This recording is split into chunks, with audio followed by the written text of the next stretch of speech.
Magandang araw mga ka-edoks.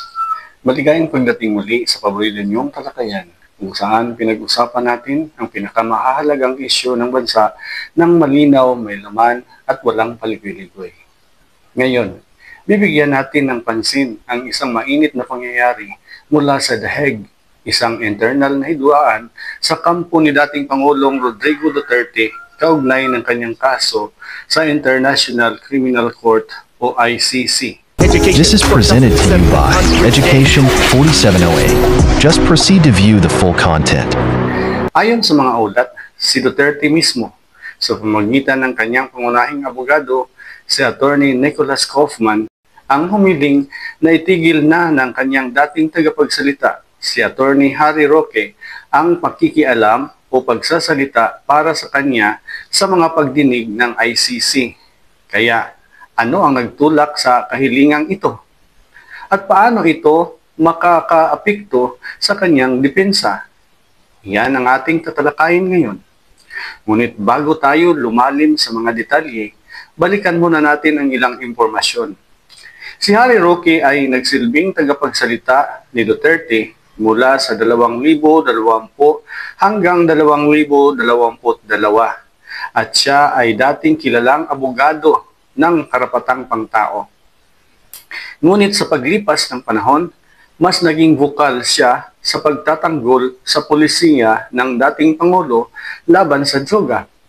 Gayunpaman, ayon sa ulat ng Sunstar Manila, noong Hulyo 2025, ipinabatid ni Attorney Kaufman sa ICC na hindi sinusuportahan ni Duterte at hindi rin siya humingi ng anumang tulong mula kay Roque para sa kanyang depensa. Ang posisyon ni Duterte ay mahigpit umano. Huwag kang makialam. Bakit mahalaga ito? Una, ang kaso sa ICC ay hindi lang isyu ng public relations. Ito ay isang seryosong international na proseso ng kriminal na pinamamahalaan ng isang chain of command, tamang asal sa korte at malinaw na mga patakaran para sa legal na representasyon.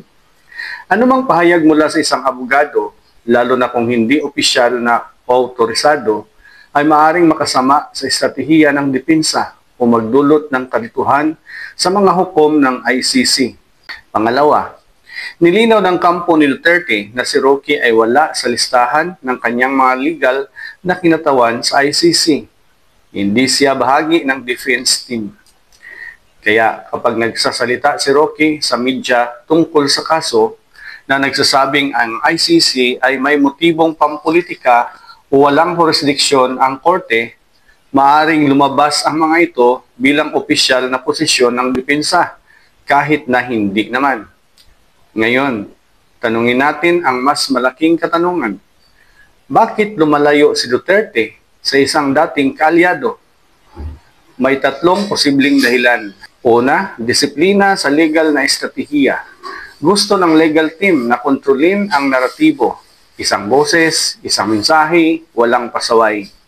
Pangalawa, magkasalungat na pananaw. Maaring may estratehikong hindi pagkakasundo sa pagitan ni Duterte at Roque. Tandaan, may sariling ambisyon sa politika at imahe sa publiko si Roque. Pangatlo, personal na tensyon o kawalan ng tiwala. May mga ulat na nagpahiwatig ng dating tensyon sa pagitan nila, lalo na nang magbitiw si Roque bilang tagapagsalita ni Duterte. Maaari kayang bumalik ngayon ang mga hindi nalutas na isyong iyon? Mabilis na tumugon ang publiko at media. Sabi ng ilan, makatwiran ang ginawa ni Duterte. Isang boses lang ang dapat marinig sa ganitong mataas na kaso. Ang iba naman ay kini-question ang desisyon. Kung walang itinatago, bakit pinapatahimik ang mga dating kaalyado? Sa isang panayam, sinabi ng ilang taga-suporta ni Roque, kung totoo ang katapatan, hindi dapat magkaroon ng sama ng loob. Kaya ano ang posibleng epekto ng hakbang na ito sa kaso? Una, may mas malinaw na legal na direksyon, mas madali para sa ICC na matukoy kung sino talaga ang nagsasalita para sa akusado. Mayroon ding mas mahigpit na kontrol ang Team Kaufman. Wala ng off-script na pahayag mula sa labas.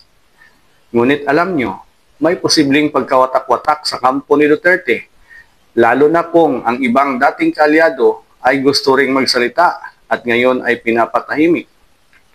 Narito naman ang aking personal na pananaw sa isyong ito, mga ka-EDOX. Ang balitang lumabas kamakailan ay tila sa mundo ng politika. Mismo si Rodrigo Duterte ang nagpahayag na ayaw niyang makialam si Atty. Harry Roque sa kanyang depensa sa ICC. Mabigat ito, mga ka-EDOX. Ilang taon ding nakita nating buhos ang suporta ni Roque kay Duterte sa media, sa mga panayam, sa harap ng international na komunidad. Kaya natural lang ang tanong, anong nangyari? Bakit tila naputol ang dating matibay na samahan? Tingnan natin ito ng mas malalim. Una, kontrol sa naratibo. Sa ngayon, ang depensa ni Duterte ay nakasentro na kay Atty. Nicholas Kaufman, isang batikang international lawyer na siyang direktang humaharap sa ICC. Ayon sa ilang ulat, gusto ng kampo ni Duterte na isa lang ang boses, iisa ang estratehiya, iisa ang direksyon. Ngunit si Roque, kahit wala sa opisyal na legal team, ay patuloy na nagsasalita sa media. Posible ba itong ituring na panghihimasok? O mas masahol pa sa pagsabotahe? Pangalawa, banggaan ng estratehiya sa batas. Kilala si Roque sa pagiging mahusay magsalita at may karismang abogado. Pero ang ICC ay ibang larangan. Hindi ito labanan ng opinyon kundi mahigpit na procedural law. Maaaring nakikita ng kampo ni Duterte na ang mga pahayag ni Roque ay delikado, lalo na kung hindi ito nakasunod sa opisyal na linya ng depensa. Sa ICC, kahit isang maling salita, kahit hindi sinasadya, ay pwedeng gawing ebidensya laban sa iyo. Pangatlo, personal na lamat o political na pagpuposisyon. Dito nagiging masaya ang usapan. Professional lang ba ito o may personal na tampunan? Alam nating nagpapalipat-lipat na rin si Roque ng posisyon noon. Mula kritiko, naging tagapagsalita, naging kandidato. Maaaring iniisip ngayon ni Duterte na ang patuloy na pag-iksina ni Roque sa media ay para sa sariling interest.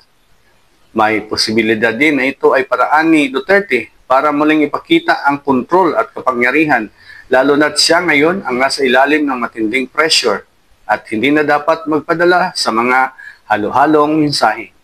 O baka naman may naipong sama ng loob sa pagitan nila.